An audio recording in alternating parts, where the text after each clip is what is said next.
Noong Lunes, naghain ng impeachment complaint ang isang attorney Andre De Jesus laban kay Pangulong Ferdinand Marcos Jr. na inendorso naman ni Pusong Pinoy Party List Representative Jet Nisay.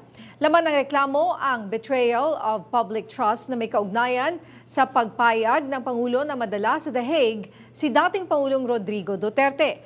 Kabiguang i-veto ang mga unprogrammed appropriations sa national budget at umano'y paggamit ng Pangulo ng bawal na gamot batay sa pahayag ni Senator Amy Marcos sa INC rally noong Nobyembre. Himayin natin ang mga isyong yan kasama ang National President ng Integrated Bar of the Philippines, si Attorney Alan Panolong. Magandang gabi po, Attorney Panolong, and welcome sa Arangkada Balita. Magandang gabi po at magandang gabi po sa sambayan ng Pilipino. Sir, I'm sure nabasa niyo po ang impeachment complaint laban kay Pangulong Ferdinand Marcos Jr. Ano po ang komento niyo dito? The impeachment complaint against the president is basically anchored on so many allegations, no? Mhm. So, yun na nga, na-mention mo na nga yung isa doon is yung betrayal of public trust and alleged corruption, among other things. So again, this will pass through the process of the impeachment. So alam naman po natin na may proseso to, then it will entirely depend on the House of Representatives, which is under the Constitution, has the sole power and authority to initiate impeachment complaint. So in fact, I cannot really comment on whether the grounds are meritorious or not because, for one, we haven't seen the evidence yet, and that secondly, it is the Committee on Justice, no, or the House of Representatives who will really get into the evaluation of this impeachment. At secondly, po, is that we know that impeachment is quite a political in nature, so. Opo. Marami pong mag-interplay dito ng mga factors. Oh. Attorney, ganito na lang po.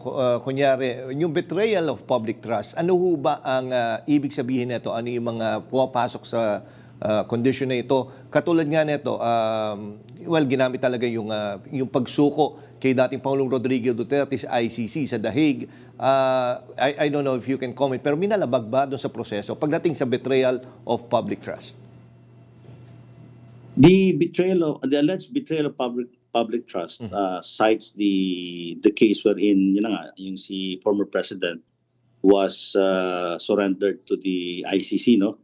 So if I am not mistaken, there is a pending case before the Supreme Court, and I think it will be best to comment on this when the court issues its own decision on this, kasi meron po tayong sinasabi na kapag ang isang kaso ay pending for the court, then we are prohibited from giving our comment on that particular issue.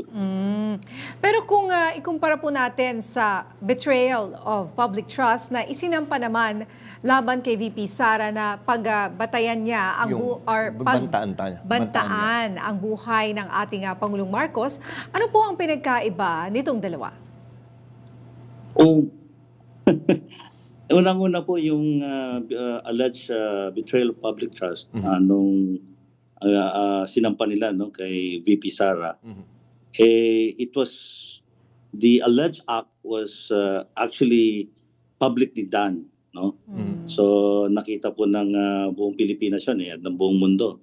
So I think there is some sort of an evidentiary weight on that matter. Now, with respect to the other, yung kay PBBM na second issue, yung issue on whether it constitutes a betrayal of public trust. Again, it's only the court which can decide on that, and until and unless the court has issued a resolution on this. Kasi po, unang-una, meron pong sinasabi ang Malacanang, no, that the alleged surrender to the ICC was in accordance with law. So they defended their action on that. So it has to be settled first. So doon naman po sa case nung kay VP Sara, medyo yun na nga po, no? Publicly. There was some sort of a public utterance threatening the president. Oo parang So, grave threats at saka... Oo, iba talaga yung pagkakasabi. hindi lang ang presidente, yung asawa at yung dating speaker po of the House.